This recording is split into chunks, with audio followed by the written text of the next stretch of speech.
One pill. That is all it takes. A single counterfeit pill, the size of an aspirin, pressed in a Mexican cartel lab with Chinese chemicals, can stop a human heart in minutes.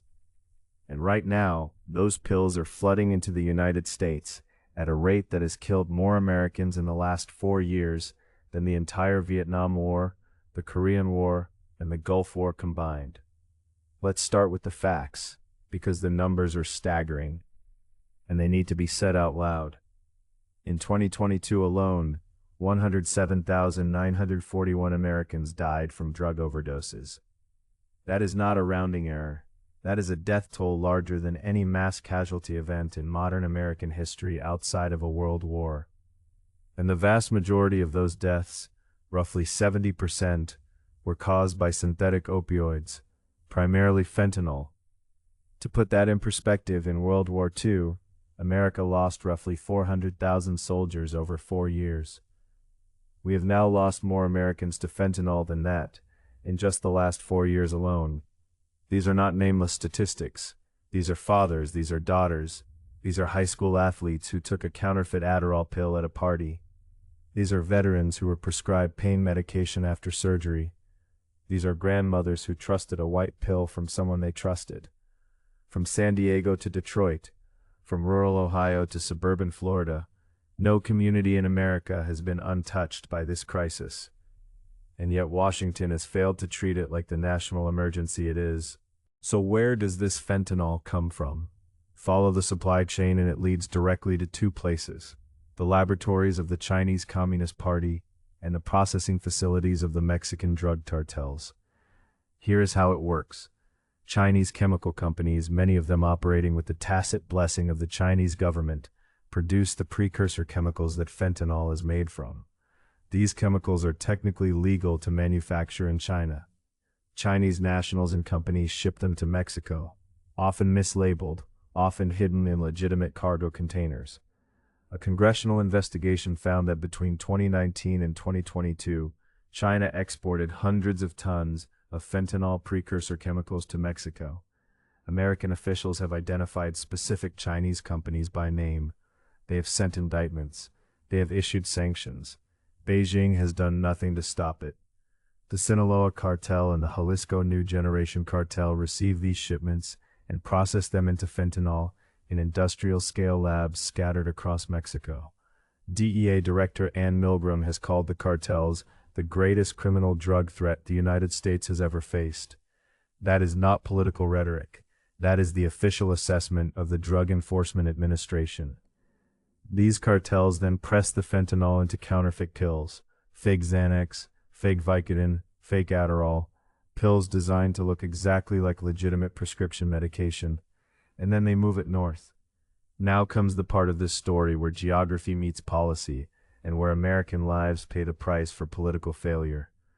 The overwhelming majority of fentanyl entering the United States comes through legal ports of entry along the southern border, not across open desert. It is hidden in cars, in trucks, in commercial shipments, in the luggage of people crossing legally. This is an important fact because it is often used to argue that a border wall would not solve the problem.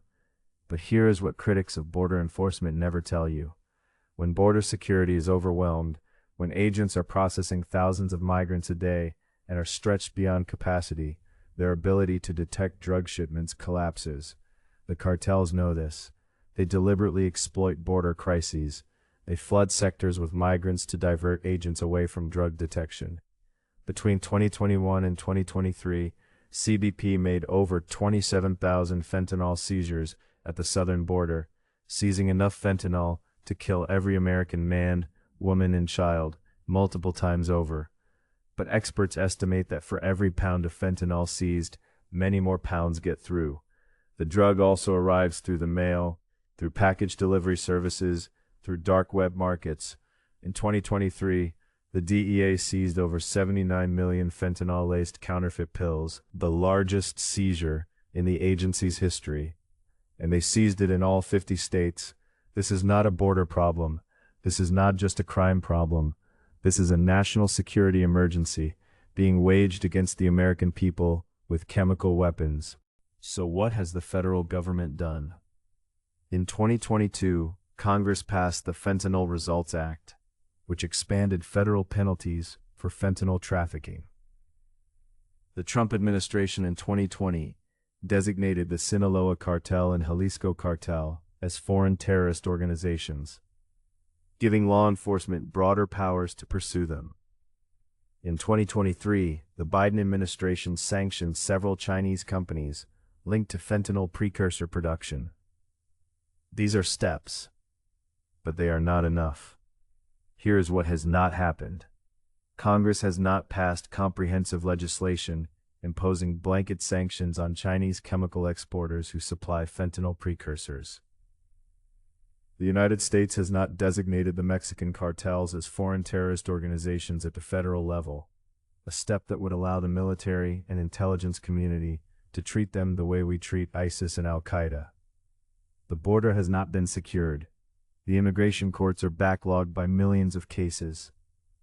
The cartels continue to profit, generating an estimated $20 to $30 billion per year from fentanyl trafficking alone. And while Washington debates and deliberates, American families are burying their children. Former DEA Administrator Michelle Leonhardt called this a manufactured crisis, manufactured by deliberate policy failures and deliberate inaction. She testified before Congress. She named names, she provided evidence. The response from Capitol Hill was a series of committee hearings, and then silence. This is Washington at its worst. But the story does not end there.